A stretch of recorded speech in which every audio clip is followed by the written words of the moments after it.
Okay, folks, just going to check on some things real quick. Make sure this is working. All right, seems to be working on the YouTube side of things. Yeah, let me know in the chat if you can hear me all right. And I'm going to go ahead and get my things ready, start sharing my screen. Today we're going to be talking about inflation. This is carrying on from stuff that came up on Jeff's stream, which I thought was important because it gets to why a lot of what I talk about is important, and why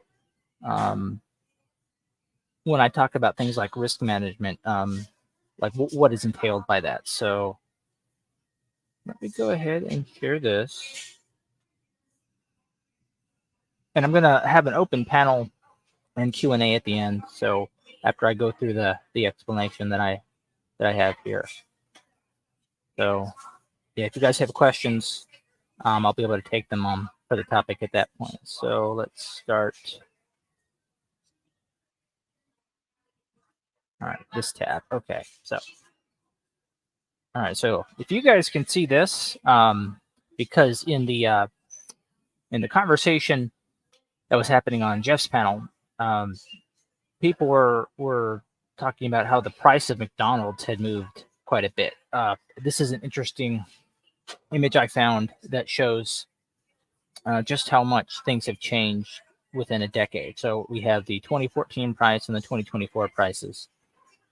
You see here that items have roughly doubled or tripled depending on which one you're looking at here. Jeff got a large fry and his was $5. So that, I guess maybe this is a medium fry. Price here is $3.79. So things have changed quite a bit there. And some may note that it's faster than the normal rate of inflation. So that's one thing to keep in mind about inflation, is it's an average of prices across everything you buy. Basically, it's based on an index that try to averages everything. Some things may increase in price at a faster rate than inflation does. I wanted to show another thing that gives like a better idea of McDonald's. This is an image I found on Reddit. Bunch of different menu items. We can actually see that, yeah, here this is basically tripled. Some of these larger items have closer to doubled. So like a meal, for example, hasn't increased as much, probably because they scale better economically, whereas smaller or individual items tend to have a higher rate of increase. So, for example, these haven't even doubled. This is only up 67% in a 10-year period. So, cheaper things, or the I guess because this is the 4-piece McNugget Happy Meal, this is probably a small thing for kids. It was probably overpriced here, so it didn't actually need to be increased much. So things like that to consider. So not even these price movements within McDonald's are the same. But these are all definitely more than the rate of inflation, what it has been over the past decade. But some folks were complaining about how McDonald's has been price gouging. And the reality is that McDonald's is going to set a price that they know that their customers are willing to tolerate. And so that's basically prices for everything that you may buy. All you can really do is just make sure that you have the purchasing power over time to maintain that. So I'm going to go ahead and close that tab and close that tab. And I'm going to start sharing another tab here that I had shared this on the stream with Jeff yesterday, but I'm bringing it up here. So this is a chart that I think a lot of folks have seen before, and it shows how the dollar has risen and fallen since the creation of the Federal Reserve in 1913. And as you can see, it's mostly a downward movement. If you look here, this is about the $10 mark, and we're even below that. So basically what it's saying is what would have been basically $100 then has the equivalent of $10 of purchasing power that it used to have or less compared to now. I don't see the exact amount, but it's probably closer to 5 here, actually, if I look at things. Yeah, probably closer to 4 or 5. So most of the purchasing power of the individual dollar has declined. The sharpest drop was actually in the decade that immediately followed. And we do see it did shoot up briefly here. And the biggest shoot up was the Great Depression. And that makes sense in some ways. There's a reason for that. But basically, after World War II, which stabilizes the global economic situation, we see that it's mostly a pretty steady movement downward. And it never quite bounces back up like it did. And the Federal Reserve basically is achieving its mission of low, consistent inflation over time. And I didn't elaborate on why that's the case, why the Federal Reserve aims to do that. But this is important to keep in mind because it affects a lot of the way things work across all investment assets. And it goes into just some simple, basic economic assumptions about how human beings work with incentives presented by inflation. Because when there is deflation, which is the reverse of this trend, when we see right here where it goes up, this is deflation, and then when it goes down, that's inflation. Deflation means the purchasing power of your dollar goes up. When there is deflation, you have less incentive to spend it because if you can guess it will go up in value, you'll get more out of that dollar if you spend it later. It's almost like the same assumption you make when you invest. You buy a stock with the hope that it will be worth more later on, and then you can get more value out of that dollar by letting it work for you. In this case, you don't even need to put it into an asset. You just sit on the dollar. And the problem with that is if people aren't spending the money or investing it to put it to work, then the economy does not move. And so it's not a surprise that during the Great Depression, we saw a huge amount of deflation because people were not spending as much. And also, if we figure that this is based on average price movements, a lot of businesses were probably cutting their prices so they could sell whatever they could, make back whatever money they could, probably writing off lots of losses. And so this temporarily caused deflation to occur. But part of what got us stuck in the Great Depression was the fact that people were saving like crazy and not spending much. And so it was very hard to get even responsible business models rolling along if there's just not enough, lifeblood flowing through an economy. So the Fed tries to maintain a long-term expectation that the value of a dollar will go down so that individuals and businesses have incentive either to spend it now or invest it in something that puts it to work, which basically means that it's going to be spent on something else, right? It'll be spent maybe on a capital project of a business, whether the investment is through a stock or a bond or other type of investment. So that's why.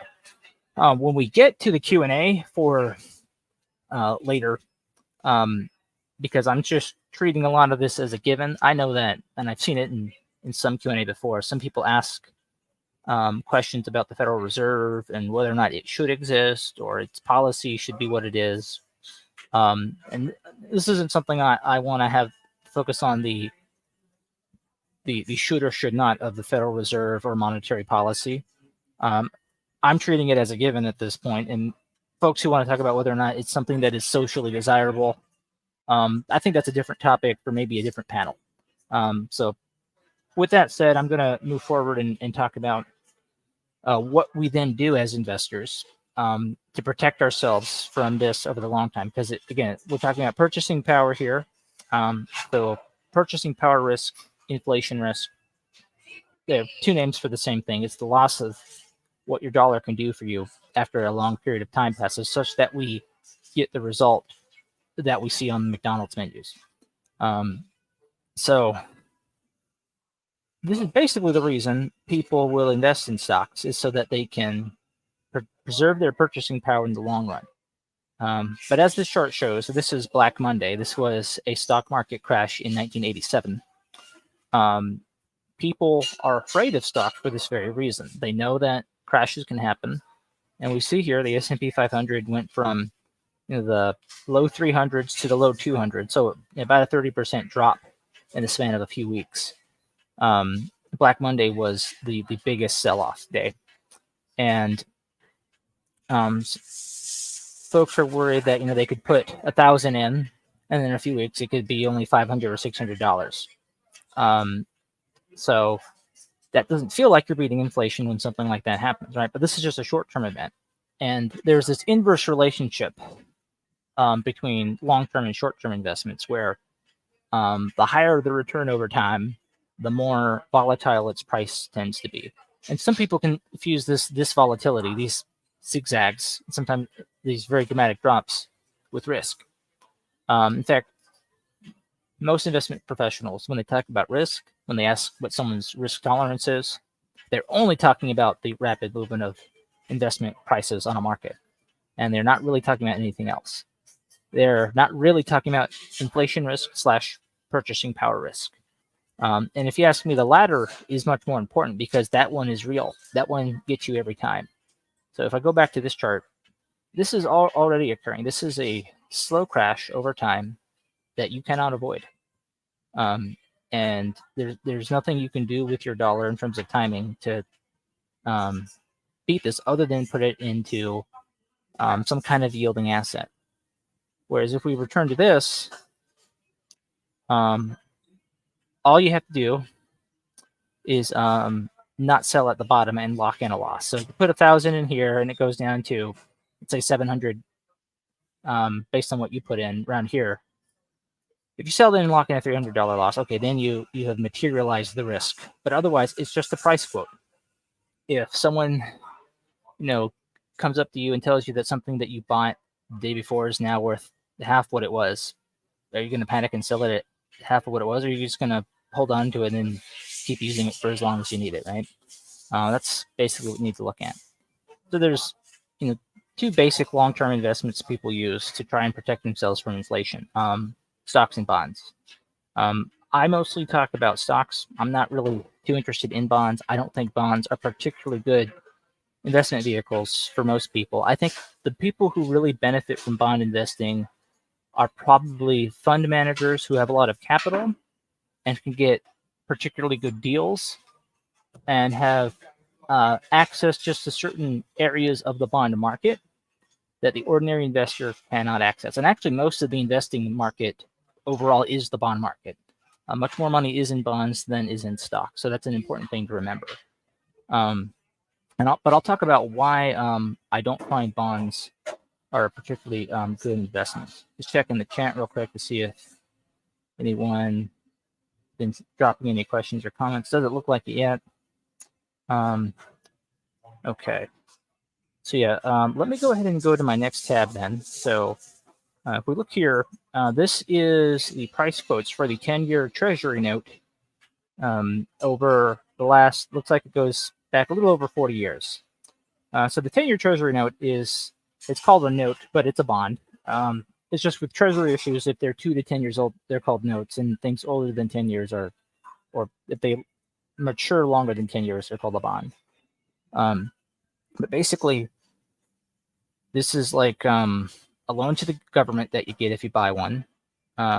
So they get your money and then they'll pay you interest. And then when the bond matures, they pay back all the principal and you collect all the interest in the meantime. And a 10-year note means that it goes on for 10 years. And so depending on the price fluctuations based on what interest rates are, or what expectations about interest rates are, that'll inform what kind of interest rates these sell for. Ooh, scrolling out a little too far here. Let me reset this.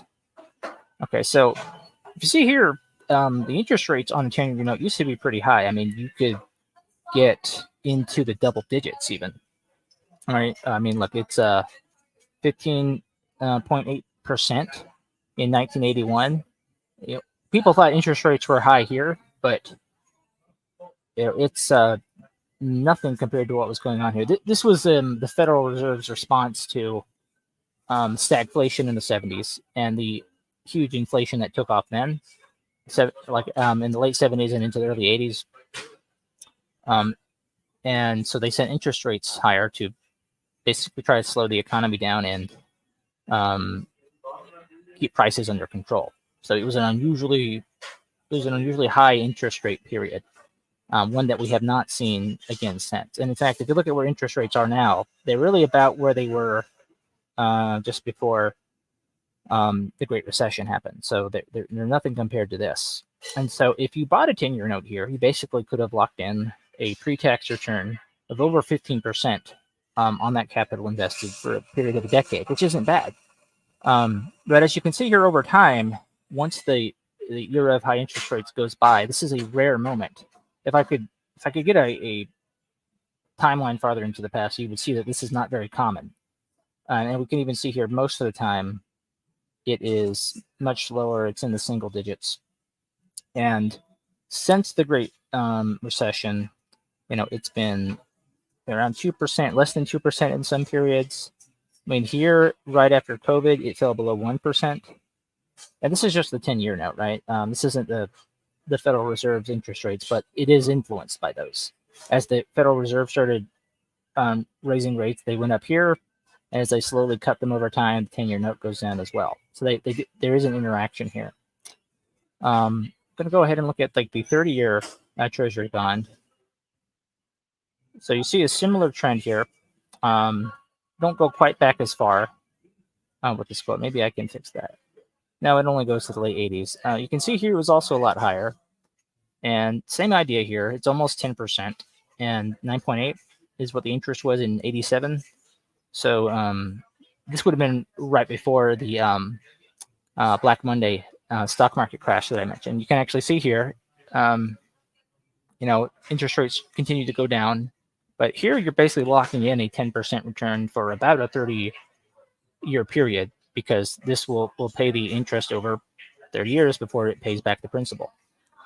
So if you bought in 89 here, you would have gotten your money back just a few years ago. So right around here is when you would have gotten your principal back. And as you see how much lower the interest got, you got a pretty decent return out of that. But again, it's usually much lower. It's usually in the lower single digits, especially after the Great Recession. And so when you look at what both the 10-year note and the 30-year Treasury are now, they're just they're between 4 and 5%. The Federal Reserve has a policy of aiming for about 2% inflation. We know that inflation is usually on any given year between 2 and 3%. Averaging in years like the recent ones where it was higher and even got up to about 9-10%.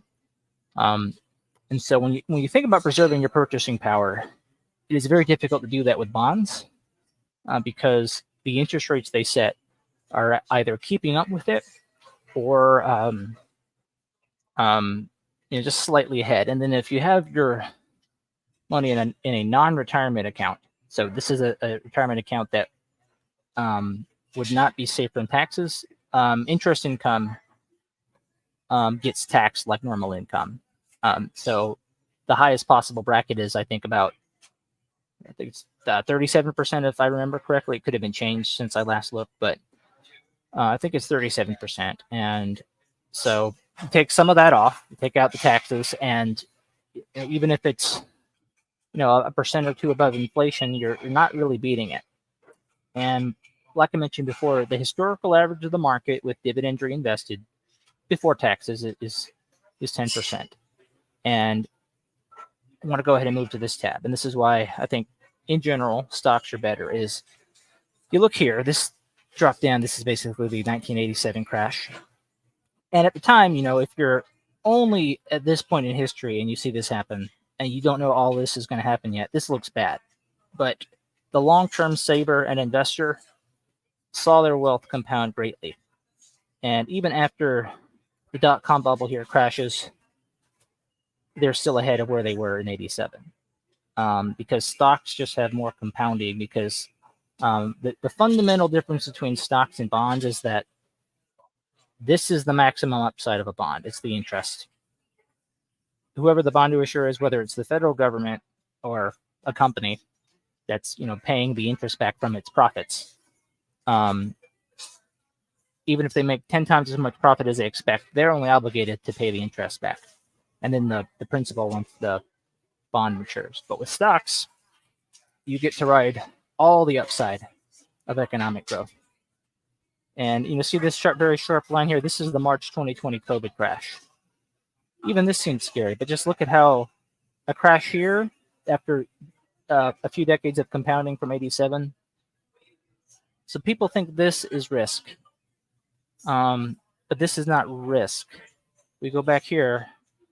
This is your big risk as an investor, and this is what is going to creep up on you 10 years from now, 20 years from now. And the trick to avoid it is to do this. It's to let your money work for you, to ride the unlimited upside of economic growth over time. When I say unlimited, I don't mean it's infinite and that you're necessarily going to make money or avoid risks entirely. But what I am saying is that when you put money into stocks and you put money into bonds, you're risking the same amount of capital, right? You put 1,000 in, either way, you're risking $1,000. You put 10,000 in, either way, you're risking $10,000. You want to have a risk reward asymmetry over the long run, and you have a much easier time doing that with stocks. Now, I, of course, long term want to talk more about what it takes to look at individual stocks and find good investments, and what the analysis process is like.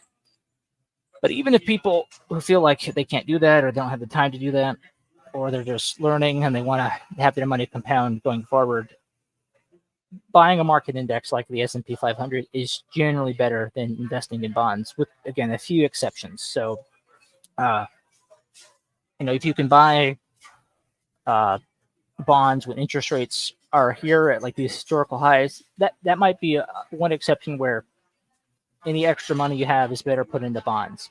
But most days of the year and most years of your life, you will get better long-term returns through stocks, and the market average being about 10%. And that's 10% taking into account all the zigzagging that the price does, because this is temporary. This is people changing their mind on what they want to pay. But as businesses grow and become fundamentally more valuable, the center of gravity of this zigzagging price movement gets pulled upward, so that the zigzag effect gets pulled upward as well. That's how that works. And people who have the long-term view to appreciate that protect themselves from inflation. And then, again, we're just talking about protecting yourself from inflation. This isn't even necessarily how to become particularly wealthy with stock, but rather just making sure a certain minimum is preserved throughout your life as you get older, and may have more difficulty earning later in life. As you have health problems come up, things that just naturally interfere as time passes, things that we don't necessarily foresee now, but when they do happen, we think, oh, I wish I had saved more. I wish I had compounded more. So anyway, that is pretty much everything I wanted to go over. I'm going to go ahead and post a panel link here and get people invited in here. And again, we're keeping it to the topic of the inflation over time. I'll give it 5 or 10 minutes, and people don't have to hop into the panel. They can just talk in the normal chat if they want.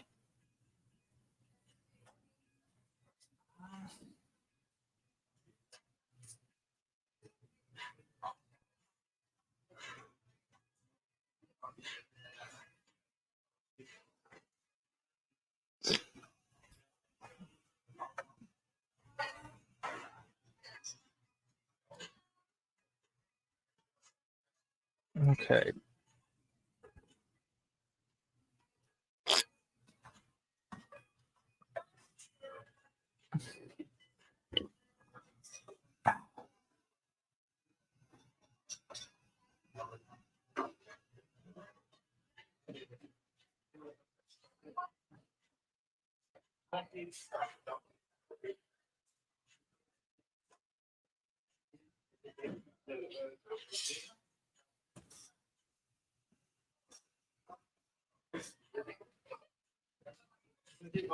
Oh, come on, Moose.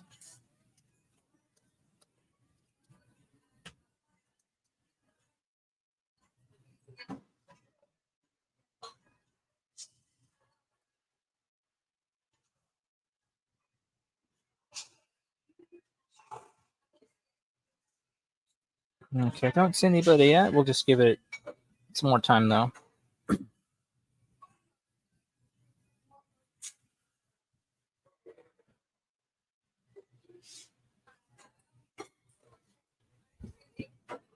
Yeah.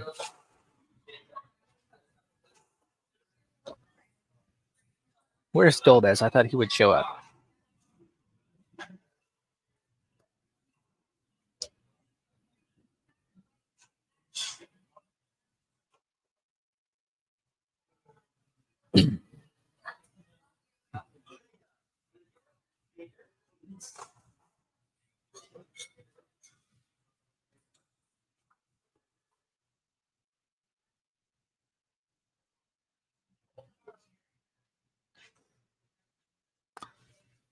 Moose in Jeff's Discord said, "Help me trigger the panelverse by leaving your computer or phone streaming on this. Throw a thumbs up and a comment to also vote."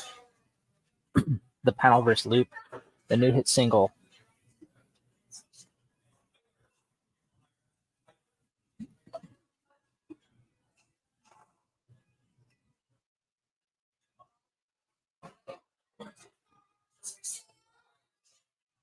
Right, let me take a look at that real quick.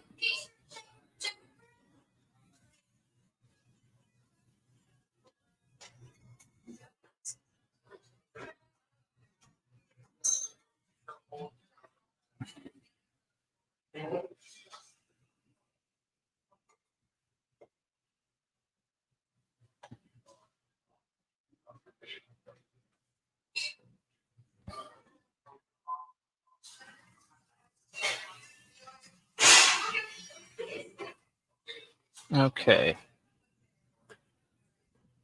I'll give it another 5 minutes or so for someone to drop questions in chat or hop into the panel.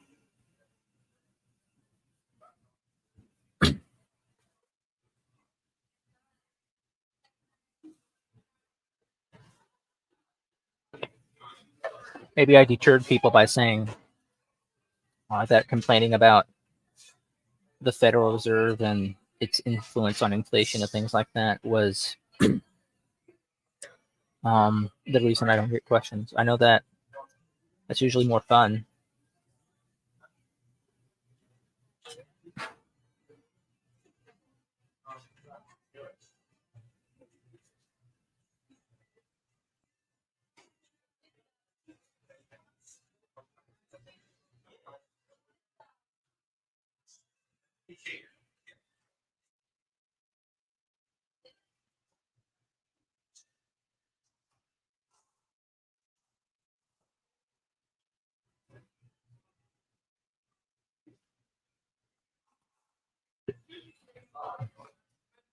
Oh, hey, Abe. Good to see you. I don't know if you just showed up. Um, did you have any questions about the topic today? Just a peace sign. I don't know if he's just dropping by or if he has anything. No, I don't have a Discord server yet, and I wanted to see if there would be use for one before I make one. I've had Discord servers for different things in the past before, and they're just another thing to, I don't know, worry about sometimes without actually getting anything done in them. And so, because sometimes people will do just chatting in it, and then who knows what they might get into. And so, for me, I would want to see that I can do something with it before I worry about having to moderate a server.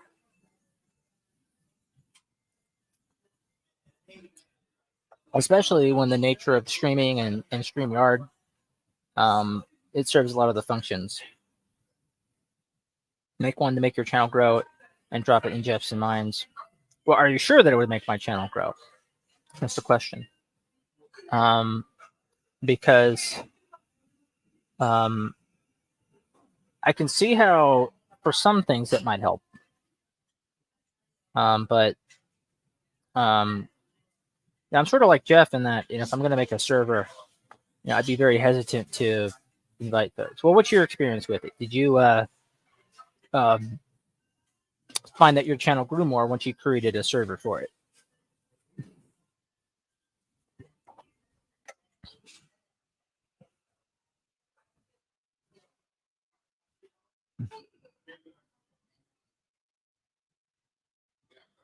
I somewhat suspect that anyone who might have been thinking about coming to my stream ended up clicking the link that Moose shared in Jeff's channel. And I don't know what's going on in yours. Let's see. Yeah, my link got buried after not too long. In I do see that you just posted mine or reposted mine, so that's nice. Thank you for doing that.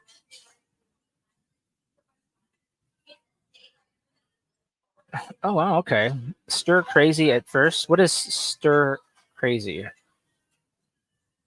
Does that mean like you got a lot of like wild people at first? Are they people who have too much time in their on their hands and they're just joining all the Discord servers?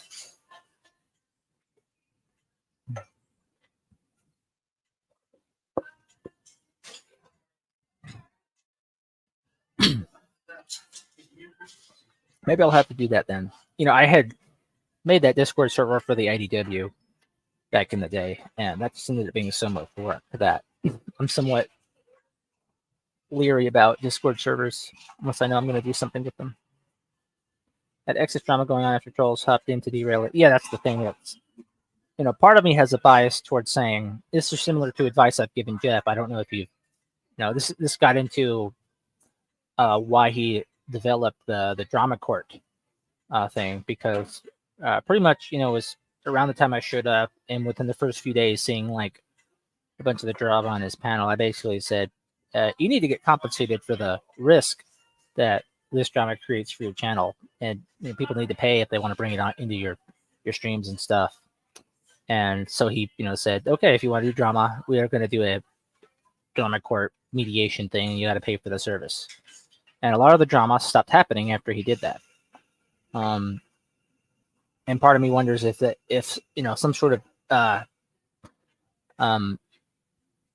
you limit the trolling by having an asshole tax built into the gate, right, or the wall, or whatever the barrier is wise. I'm not sure yet, especially for the topic I'm covering, because I may not actually be attracting a lot of drama with what I do, because it's very straight and dry, and it's mostly for helping you do what you want with what you have. It's not going to be a bunch of, oh, here's my hot take kind of stuff. So maybe I don't need to worry about that. What do you think, Abe?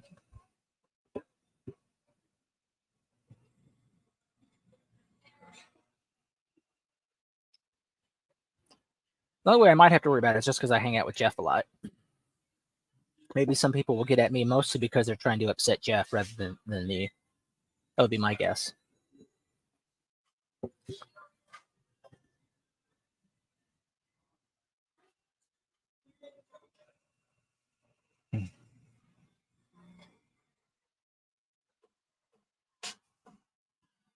In the meantime, Abe, if you also have questions about the inflation topic, I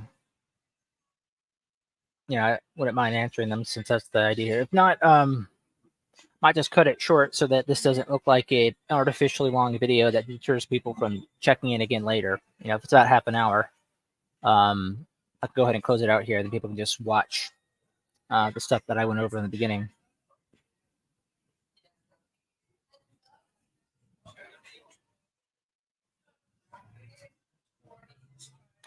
Abe, I'll message you more about the advertising ideas on Discord later today, and pick your brain on that.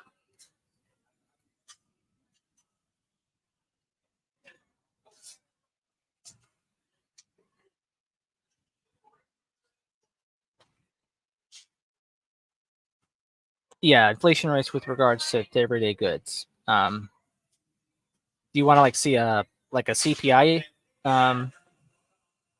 chart over time or something like that? Or was it a question related to that?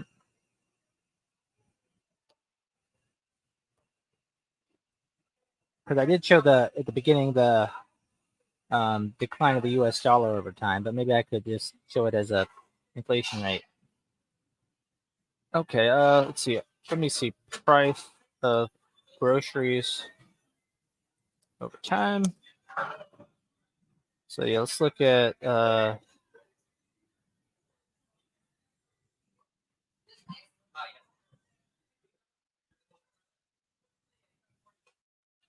Trying to find a good part of it.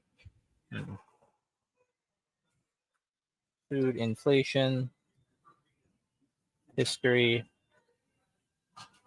So there's a good chart.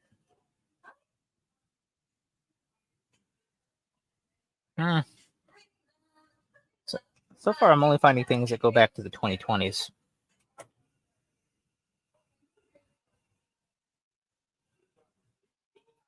Okay, I appreciate that, Abe. I'm sure that'll help a bit. Which of these charts would be best? Um, Actually, this one's not bad. So I'll go ahead and open this up and then share this one. So this will be a couple food indices here.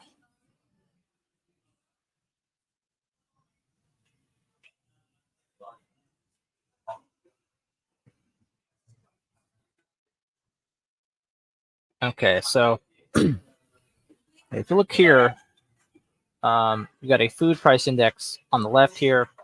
You've got a corn price index over here. So obviously it's a wet spot on my table. It's higher on this half than it was on this half. We do see that food prices can be very volatile. And this is because food prices can be influenced by short-term disruptions in like trade routes, supply chains. If we look here, so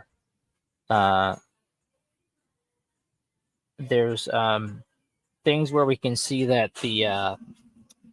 I think in some places, like I think here, what we're seeing right here was the impact of the avian flu. That caused food shortages, mainly among things that are derived from poultry. And then inflation starts to happen here, and this doesn't even yet show because this is up to 2021. This is before the invasion of Ukraine, so there's even more food inflation that occurred after that because Ukraine was a major global food supply. So inflation tends to be like an average trend over time, whereas food prices can fluctuate rapidly, almost like stocks, in a short span of time, just depending on supply issues. There are other things too that go into food production. Is that they can be made cheaper over time, so you can produce more food with less cost as technology improves. So that's also part of the factor here. So it does lean toward higher, but it defies the inflation trend in different ways for some of the reasons I laid out there. All right, let me look at this question. Why did our food bill skyrocket like it did? And then this one. So one of the reasons during COVID that it went up is because when the pandemic happened, trade routes were shut down because of quarantining and lockdown effects. And so essentially supplies for food production were limited. The cost of producing things were also higher.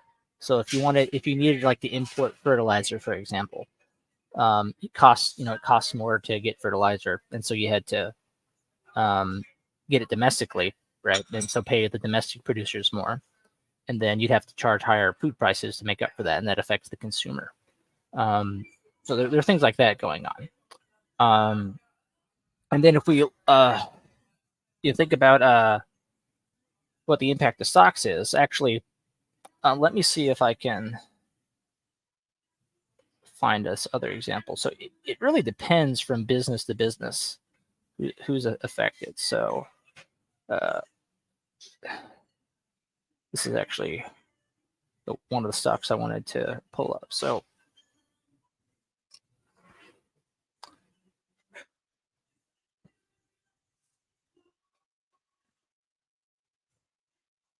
all right, so I am going to share this one.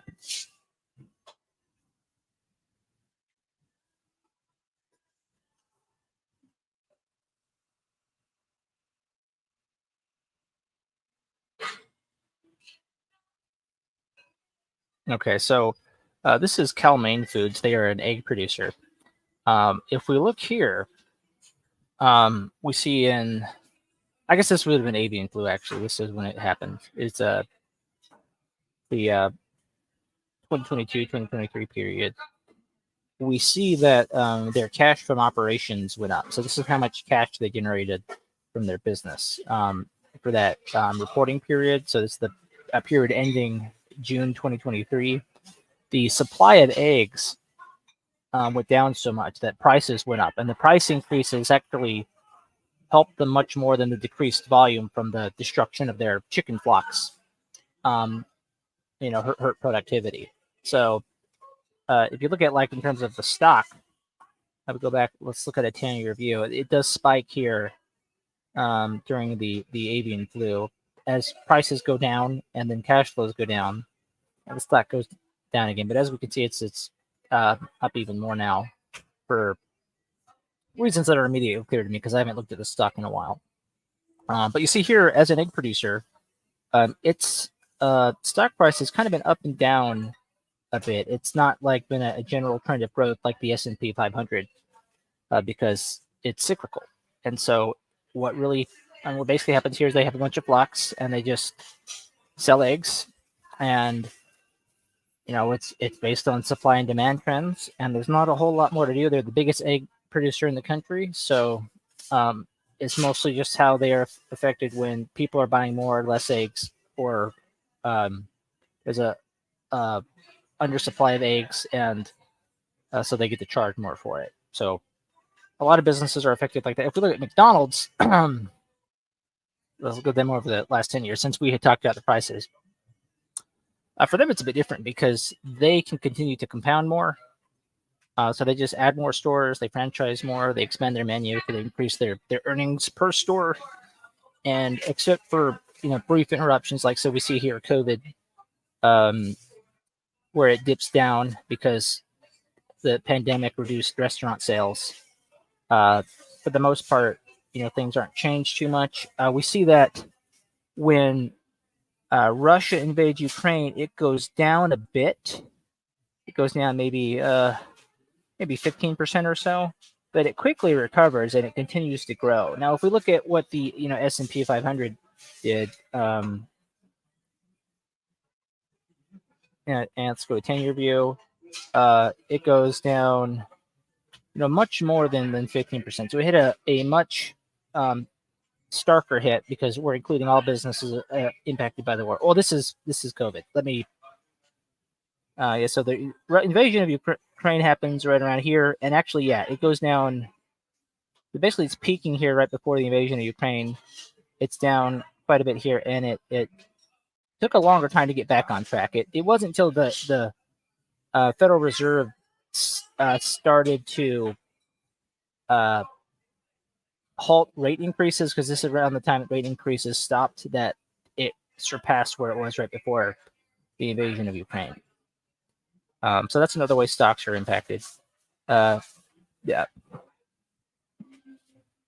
And rapid decline, undersupply. Yep. One interesting thing too with Cal-Maine is that organically grown eggs, so not like industrial, like assembly line chicken eggs, are actually becoming a growing part of their product and will probably surpass traditional eggs in due time. So that's an interesting trend with them. Let's take a look at. So we talked about fertilizers. Let's actually take a look at that because it's part of the production process for food. So the CF Industries, they're the largest ammonia producer in the country, and ammonia is a key chemical for fertilizers. That's the main use that they have for their products. Of course, we know ammonia gets used for other things, right? Like used for cleaners and things, but it's mainly influenced by what farmers do with it, and therefore what's going on in food markets. And we can see here, COVID happens, it goes down. A lot of things just go down at that moment, but it recovers. Interestingly, see here, Russia invades Ukraine, it shoots up because food prices go up. When food prices go up because of the undersupply, farmers are willing to pay more for fertilizer because they know they're going to get more for the food they make with it. So they had a brief increase as supply chain situations globally adapt to the Russia-Ukraine, like Black Sea trade routes being shut down, and start getting food from other sources. Food prices go down, and so they are charging less for their ammonia chemicals, and because people aren't trying to like satisfy that demand as much. So in this case, it had the opposite reaction. It's something that actually benefited temporarily from the invasion. Again, you want to take a long-term view from a business, right? You want to, like if you're around here, you want to imagine that it can have this upper range that spans here without really worrying too much about these execs. And in fact, if we look at the long-term trend of the business, right? So it's 83 now. If you got in at 2005, hell, even if you got in right before the stock market crash, you're still ahead because it continued to grow and compound. This is actually when it went public. It was a private business before, so this is the power of the of compounding. This is when it was a smaller and not particularly profitable operation to steadily improving its business model and becoming a bigger and bigger player in the ammonia market. Yep, that's right. And so trying to think of another good food stock. Actually, let's take a look at Tyson. So if we look here, for them, it's a similar thing. They were negatively impacted. Now you might think if it did not last for too long, but a big part of what hurt them was, well, one, you got to remember when the avian flu happened, they were able to sell chicken meat at a higher price. But then once that issue went away, the avian flu subsided, then their prices go down, but the cost of grain is still higher because of the war in Ukraine, and there aren't grain exports from Ukraine anymore. This is the grain they need to use to feed their flocks, and so their margins get squeezed, and so there's not as much ability for them to price higher on their chicken product, but their grain prices are definitely much higher, and this is like their main cost. So this is how Tyson is affected. And Tyson isn't a particularly bad company, but it's definitely been going through some rough times. But if you look at the long-term trend of it, it's a pretty similar thing. Go back to the 90s. It's not been quite as good as what CF did, but it slowly became the dominant chicken producer. And as a lot of these companies become the biggest player in their industry, they become more cyclical because then they're riding the macroeconomic trends a bit more. You were on a county hazmat team. Did you go to the CBR school? All I really did in the military was train as a cadet and a guardsman for about 3 years. There was not a whole lot that went on with it.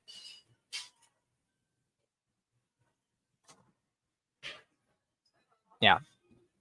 And so, depending on which businesses you're invested in, right, you can protect yourself from inflation. If you understand the cyclicality of some of these, at the very least, when is a good or a bad time to take a position.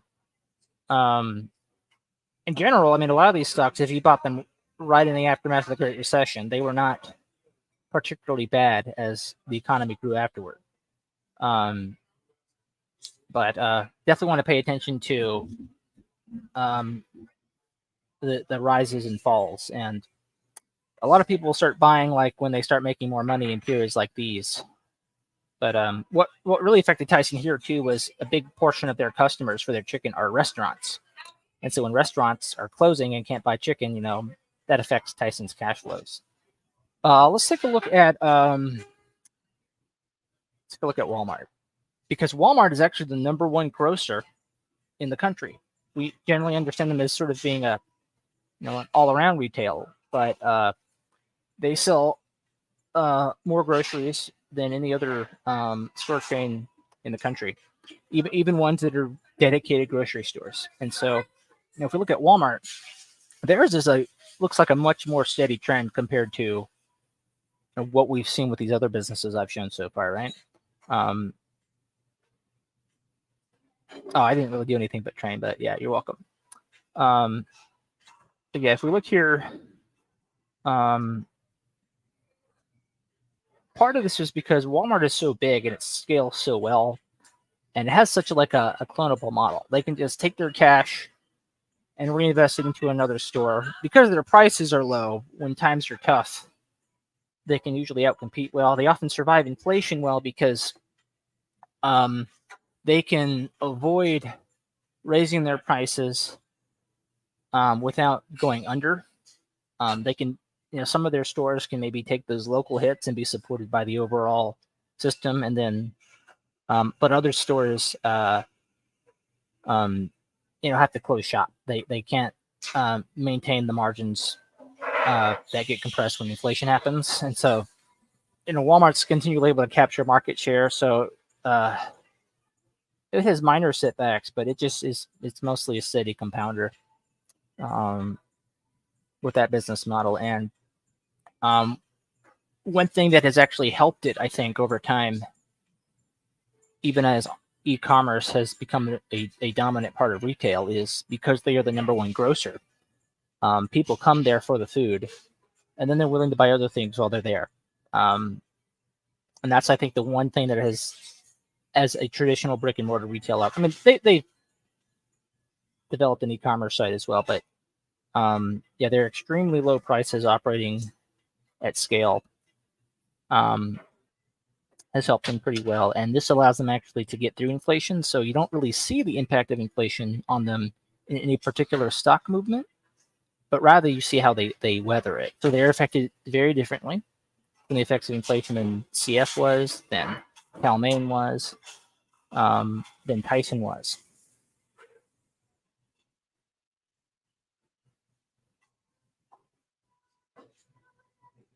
Okay.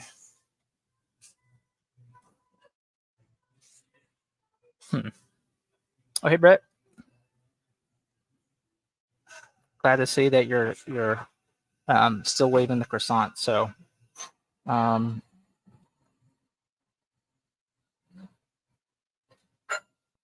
I'll go ahead and turn that off. Did you have other questions about how inflation was has impacted certain stocks, or and especially if you're interested in more of the fundamental side? So I showed you how Cal-Maine's cash flows were impacted by inflationary pressures. Oh, I didn't get into the gasoline price index. I talked so much about food. So say fuel inflation history. Let me actually get that up, since I almost forgot about it. This is a good chart. How far does this go? This is a good chart. It goes back real far. Okay. This is a good one. All right. But I always forget how to share things right when I'm trying to share.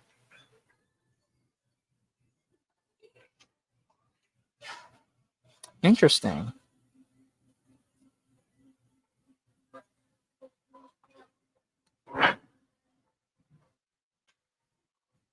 Well, thank you for your service.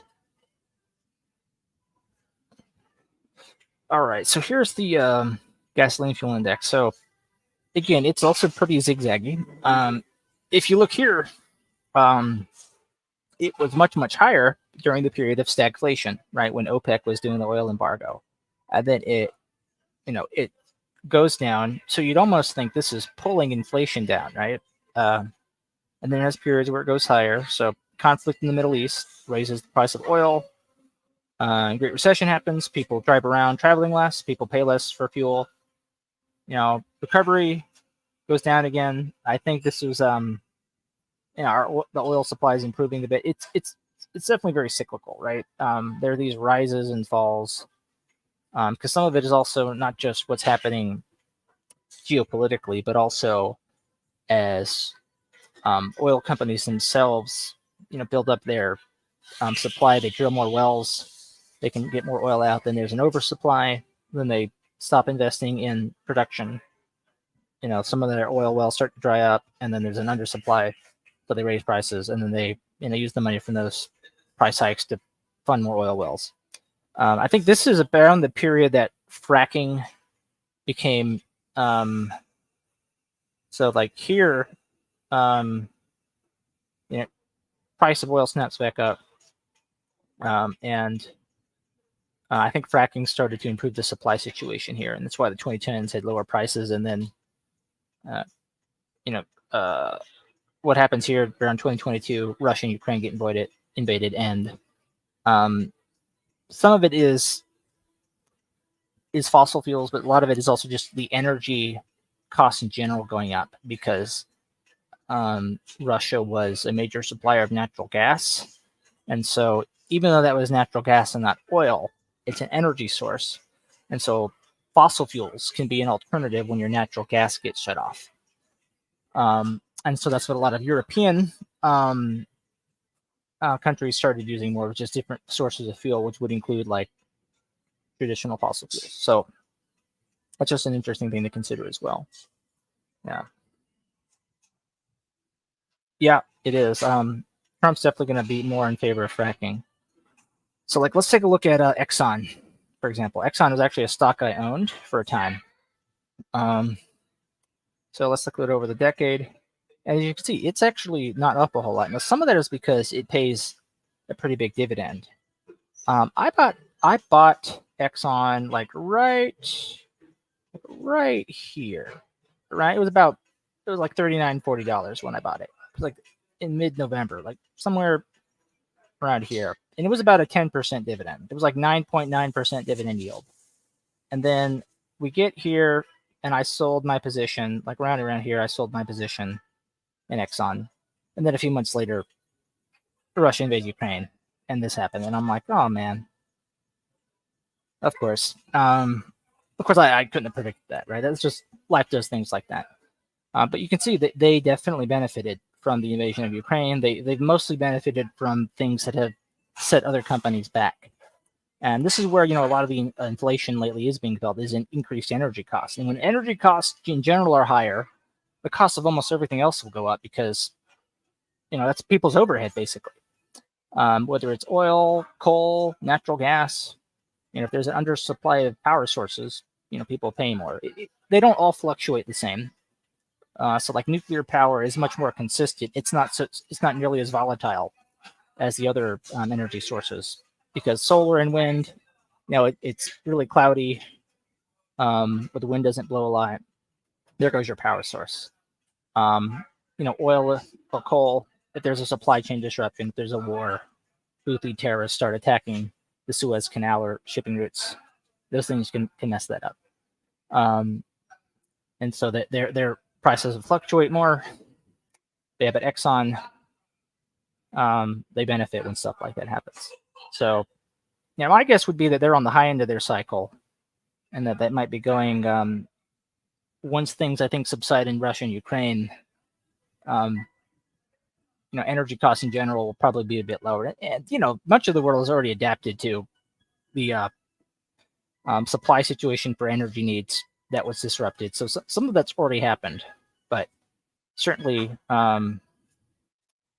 they did. This was they did in response to what I don't. You're talking about Exxon benefited. Yeah, I think we look at Chevron as well. Again, pretty much the same period. They just go right up. There's actually this oil company that Warren Buffett's been buying. They don't really pay as much of a dividend, but Buffett started buying them here, and they did much better after that. And then even other energy companies. I'm trying to think of like what was it called? Suncor, is that them? Let's take a look at how they benefited.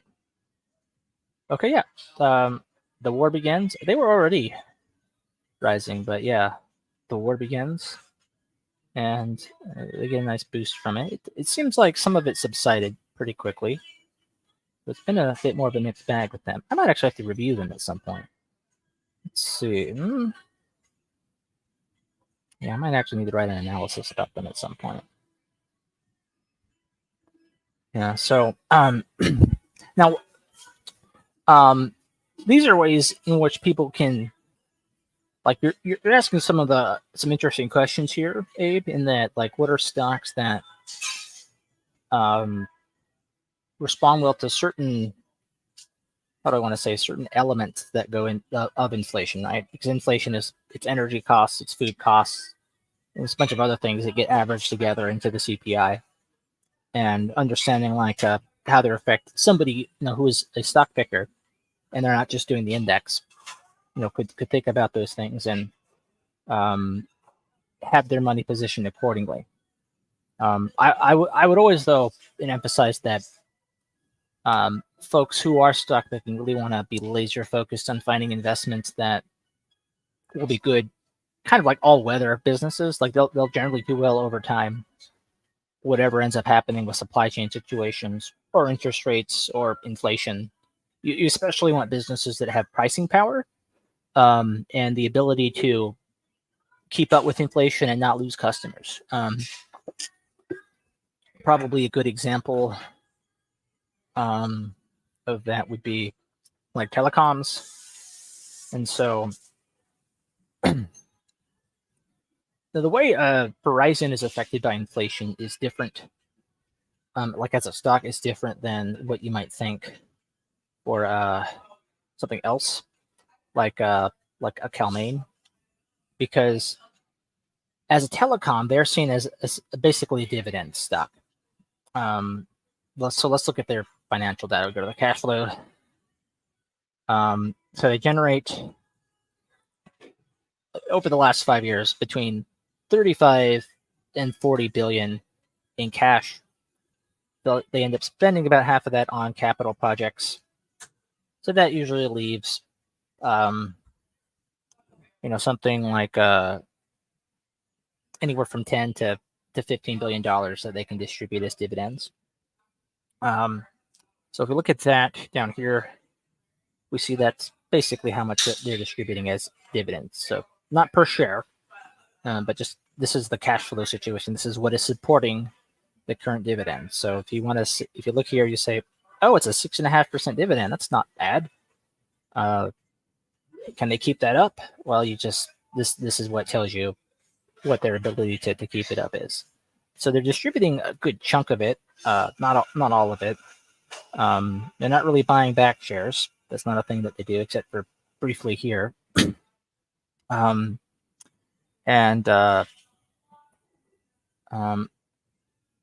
if we look at Verizon's revenues, so let's look at that. It did decrease somewhat between 2022 and 2023. For the most part, it the trend has been one of increases. There's a slight decline, I think, in COVID, just because a lot of people could no longer pay their phone bills after they lost their jobs from the COVID recession. Inflation started here, but for the most part, they're retaining a certain level of business. And where Verizon is affected is because it is basically treated as a dividend stock, as a telecom, a big telecom that's not going anywhere. It gets compared to the treasury notes. And so because it's a stock, it's seen as riskier than a treasury bond. So its yield will always be maybe 2 or 3% higher than a 10-year note. And so if the 10-year note's yield goes up, Verizon's yield will go up as well. But the way the yield goes up is the price declines. And what makes the yield go up? The Federal Reserve raises interest rates to combat inflation. So even though Verizon is able to retain its business, the stock price goes down to make its yield competitive with the 10-year note. So let me go back to showing a 10-year note. Oh, do I still have the, I don't think I actually had the Verizon chart up this whole time. Let me just go back to that real quick. I got to get better at noticing when I'm that my screen share doesn't follow everywhere I go perfectly. Yeah, let me go back here. Share. Okay, yeah, so it's right here, Verizon. Tire goes down. We'll go back to the financials, right? So is their cash flow, usually between 35 and 40 billion.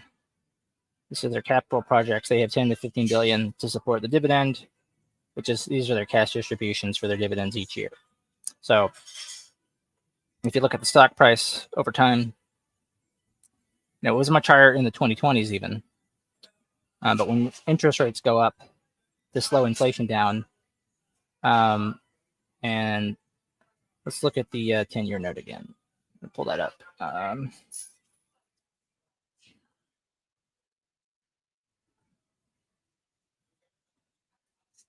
right, so let's look at this. Let's look at, I'm going to switch it to both the 5-year history. So yeah, you see here, all right, so you see basically here as the 10-year note yield increases, starting around here. Well, some of it even here a bit. As it increases around here, Verizon starts to go down because if we look at what the dividend history of Verizon was, right? So here it was around a. See how it moves here. It was for a 4.5% yield, right? So as the 10-year note gets into that territory, gets closer to that, investors begin to say, "Why get a 4.5% yield on Verizon, which is risky? It's a company with debt. When I could just get that from a 10-year note." So the price of Verizon goes down, which pulls the yield up to make it competitive, relatively speaking, against the 10-year note. And these interest rates movements are a response to inflation. Different type of reaction, takes a bit longer. It's not as immediate as a food supply disruption or an energy supply disruption, but this is how it's affected. Because Verizon is seen as something like a fixed income investment, but also a stock. And so it has these properties, we'll say, that cause the market to treat it like this. And an 8% yield isn't bad. If we look at the dividend history, I'm going to actually look at growth because this will annualize it. It has consistently grown its annual dividend over the past decade. It's only a few percent. It's basically keeping up with inflation, the average rate of inflation, I'll say, at this point. But if you look here, the dividend increases are higher in some years than others. But yeah, it's just around a 2% growth rate. So repurchasing power from the dividend is at least preserved. There is that, somewhat. So yeah, let me go back to this. So you commissioned the guard.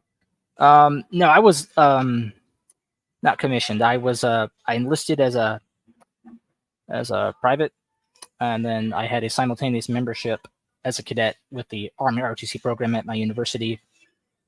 And when I got to my senior year, I decided not to commission, and so I just returned to being a civilian. They voided my contract and let me go. So next, I learned when they went public with it, selling their products to non-government businesses. I don't really remember much about Nextel, so let me check them out.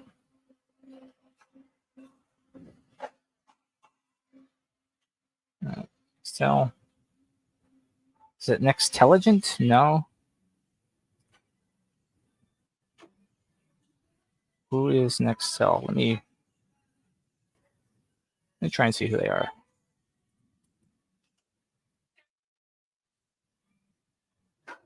Oh.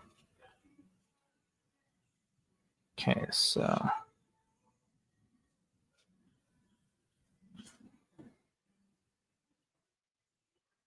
they merged with Sprint. Okay. Gotcha. I wonder if I could still pull them up.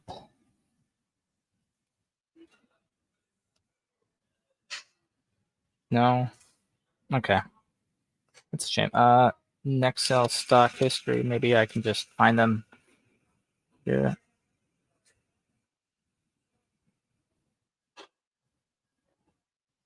Nope.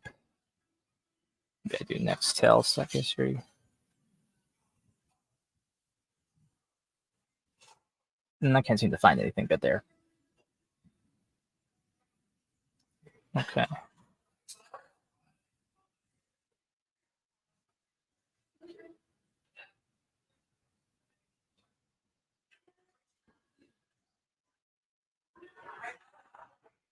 They're out looking for me. Well, I didn't go AWOL. Yeah, my contract got voided. So they gave me a general discharge from the guard. But then since I didn't commission as a cadet, I wasn't an officer either. Yeah, there's a standard policy in the North Carolina National Guard that if you aren't AIT qualified 2 years after your enlistment date, they'll do an automatic discharge, whatever the reason was. And since being a cadet voided my AIT, it triggered that. Oh, I know you are, but it is an interesting, just there's some complexities about how it works. I don't know if it's the same in every state, but that can be a thing to think about. I might have been in a situation where I would have been forced to be part of the National Guard as an enlisted man. It just ended up working out that way. If I had been AIT qualified, I don't think that would have happened. I could have, depending on the timing of when I signed those contracts, I could have ended up going to AIT and still been a cadet and then been removed from ROTC, but then required to fulfill my National Guard enlistment contract. And there's a possibility I could have been deployed to Afghanistan, and then I could have been one of the people who gets to watch it fall to the Taliban after all that hard work. So it's just interesting what could have happened that didn't. Well, it just depends on who's running the military at the time. But yeah, don't see anyone else hopping in.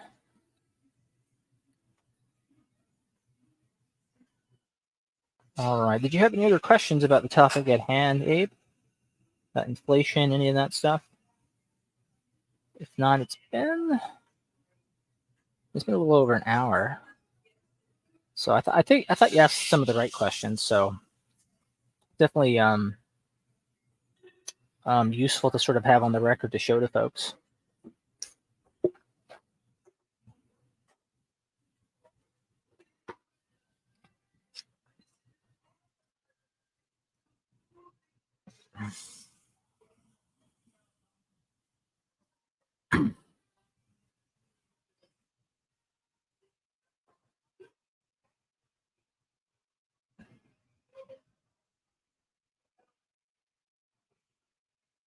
Okay. Yeah, I don't know who all the military suppliers are. It's not actually been something I've looked at very hard. Let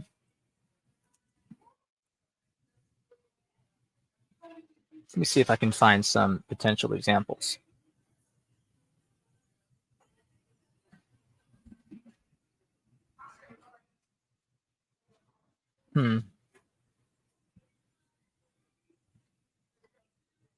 Do you know of any particular suppliers? Actually, there's something of a military aspect to it. We could look at the Black Rifle Coffee Company. How are they doing? Ooh.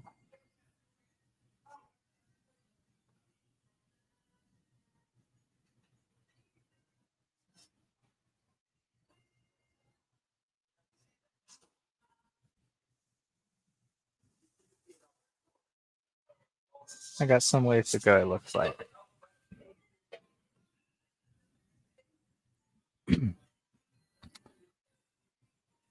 Yeah, Abe, are there any let's say those military industrial stocks that you think are important? I don't think they really relate to inflation trends very well because they tend to follow specifically, um, the political priorities at the time. So they could have absolutely nothing to do with inflation. In fact, um,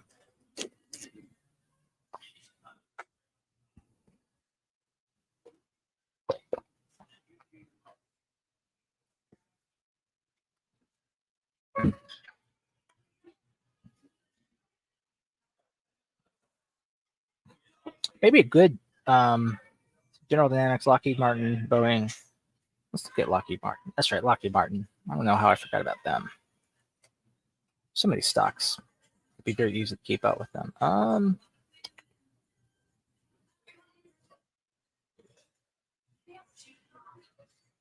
Okay. Let's get the screen share back up. And any folks who are watching, don't forget to like and subscribe so we can continue to get this growing and going. So here's Lockheed Martin. It's 10-year stock price movement. If we look here at the Russian invasion of Ukraine, huge movement upward, like from 340 to over 450. So, something like close to a 30% gain, I would guess, and still continuing to go up into the 560s now. There's a sharp rise here. I'm not exactly sure what contributed to that. We definitely see right here, shot up again. This may have been. I actually don't know what this could have been. And I'm guessing we see it shoot up a bit here after the October 7th attacks in 2023. People suspecting that war is more likely to break out. I don't know how much these depend on specific reactions to news events. Excuse me. And how that might do things. But as you can see, it's not really affected by inflationary things so much. Let's take a look at what their capex is over time. So yeah, their capex, if they ask me, is fairly stable. So it doesn't look to me like they're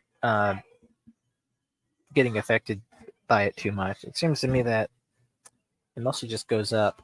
But yeah, I mean, look, as their capex has been lower than it was in December 2020 before inflation was super high. It did not continue to increase. So yeah, they don't seem like one that's particularly hurt by it. If you look at their revenues, also pretty steady. Like after 2019 levels, they keep it at least 60 billion. Yeah, if we look at their cost of revenues, yeah, they're not being squeezed by inflation really, and it mostly seems to go up as total revenues increase as well. Yeah, they can boom, can take us far beyond equilibrium.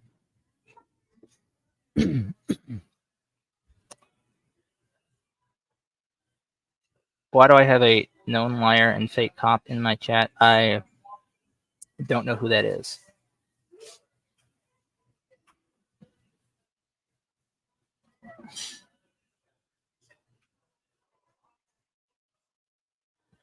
I haven't seen you before, Richard, so yeah.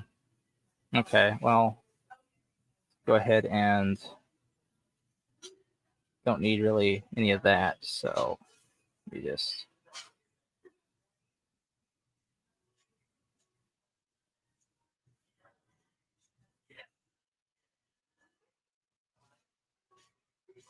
This is the first time I've ever actually had to do any moderator stuff before.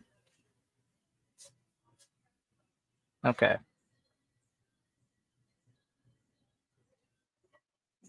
Okay, I think I removed him from chat or banned him or whatever. Not really sure what the buttons mean because it doesn't say ban this person. Anyway, so yeah.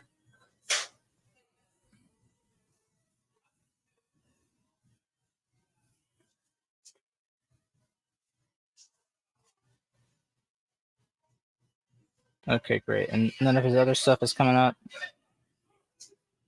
I'm not sure how visible it is. I don't know what I see that people can't see.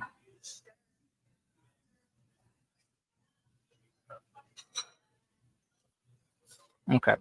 Let's go back to the screen share and back to Firefox. All right. So what was it? Another one. I'll talk about one more stock that you mentioned, and which was oh yeah, let's look at Boeing. Boeing I thought would be a good one. Because Boeing is affected by military contracts, but other things as well. So obviously, COVID happens, less flying. People don't want to buy planes from them as much.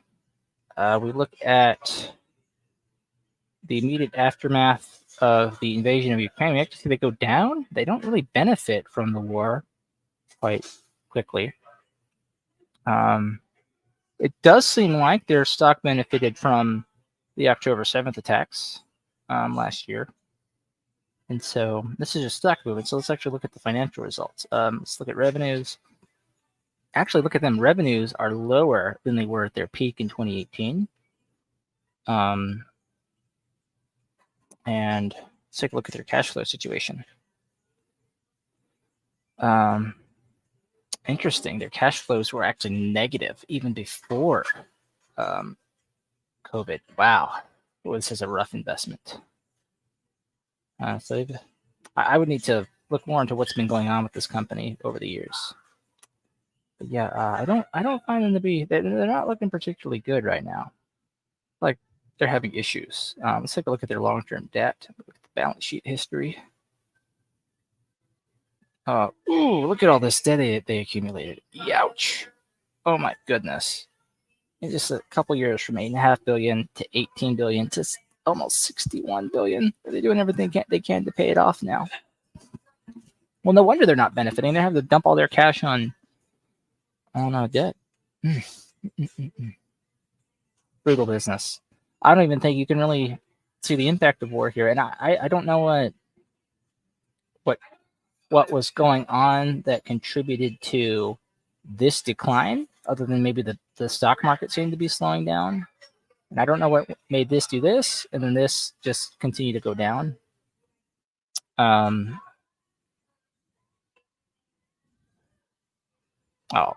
do that. Let's not feed the trolls in the chat.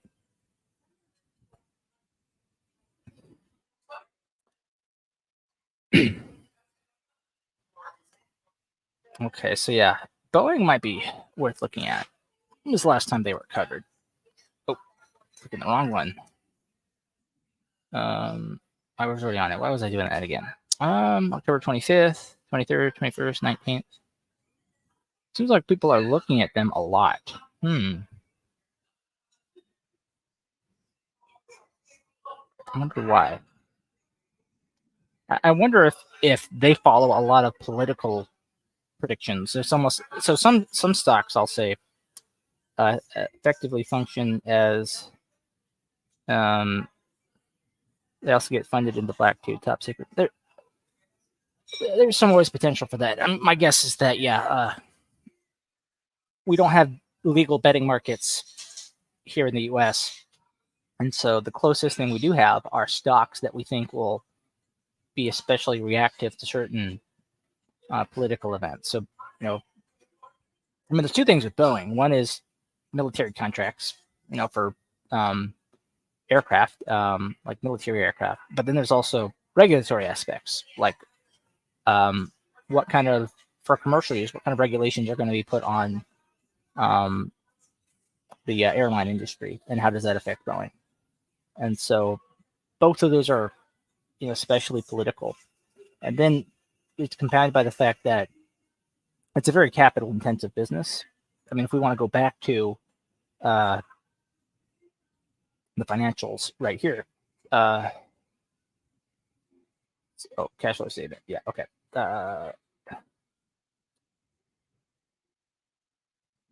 Yeah, if we look here, well, they're very cyclical. So uh, their capital needs go from, it's pretty stable.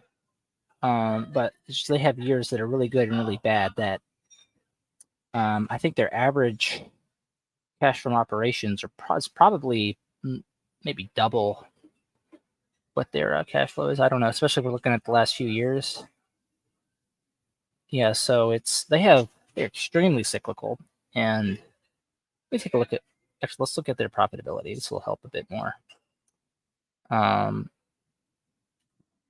Okay, yeah, their gross profit margin over the last 5 years is just 6%.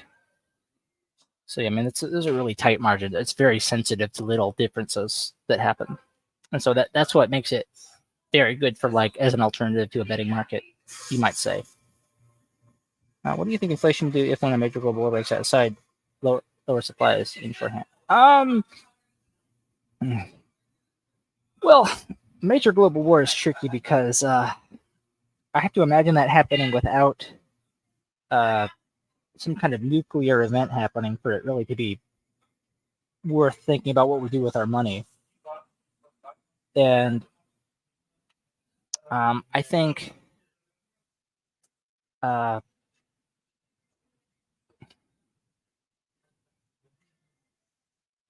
lot of the I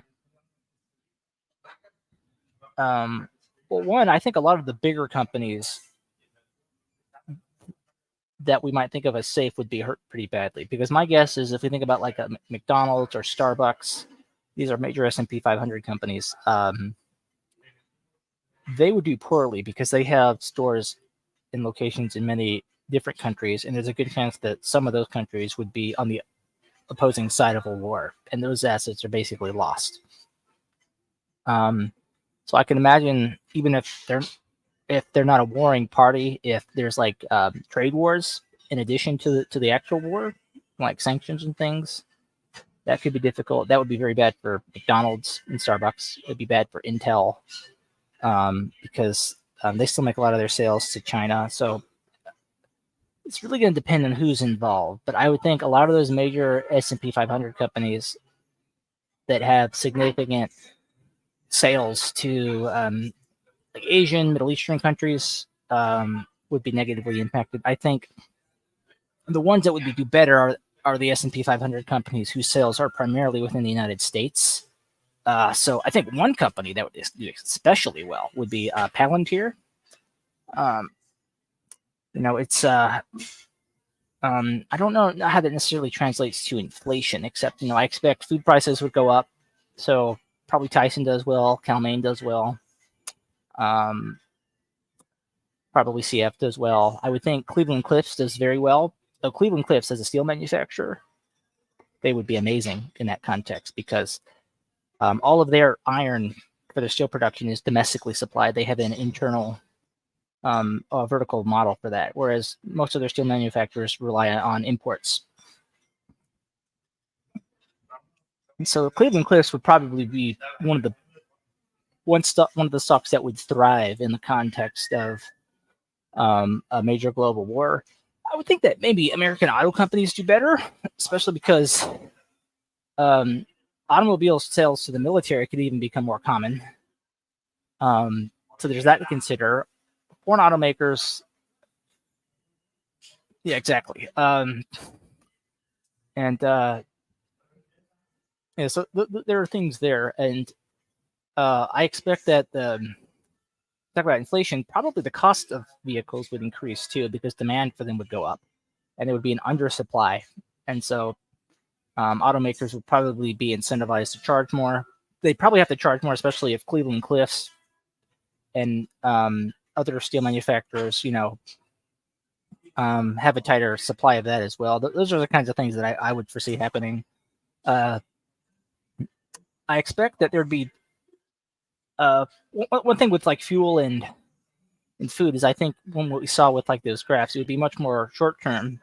I think domestic supply would probably be increased, and then eventually those costs would go back down, but it would take probably a few years. And in the meantime, the domestic suppliers are just effectively price gouging at high margins, and that's good for their bottom line. So those are the kinds of things that I imagine happening. I would prefer to be invested in those companies than military contractors, because they will have the capacity to reinvest those extra earnings into their business and grow it over time.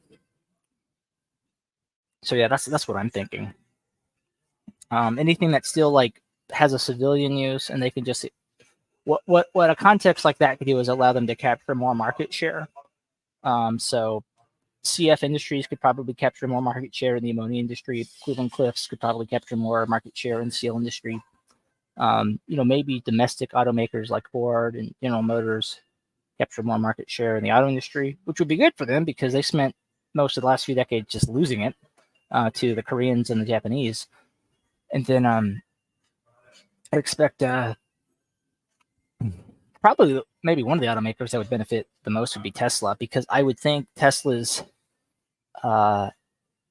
digital, like the hybrid between auto and tech that in Tesla's products would probably be especially useful in that context. It would, I think a war would probably create additional necessities for things to be automated.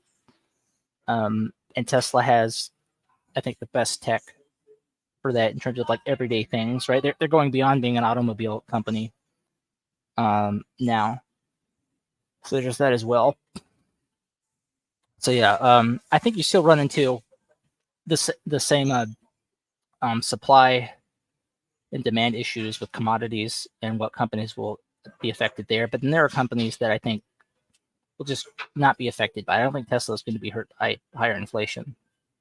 That isn't to say that I think Tesla's necessarily a buy, because I think it's pretty high priced. But I just think that's a company in terms of its fundamentals, what its financial reports would be better at that time. Yeah. Okay. Well, I want to go ahead and wrap this up now, since it's been about an hour and a half. But yeah, I appreciate the questions, Abe, and you showing up, and also just helping to promote the channel on your server. And I'll message you more about my thoughts for what would just be good general long-term approaches to getting my channel out. So yeah. So thank you, Abe. Thank you for anyone else who, even if they didn't have questions, watched, participated. And again, make sure you're subscribing, liking as well, so we can continue to grow the channel. Yep. And I'll catch you later, Abe. It's been good. And everyone else, yeah. Hope this was good for you. And I'm going to try and get about 2 out each week. So yeah. Until then, have a good one.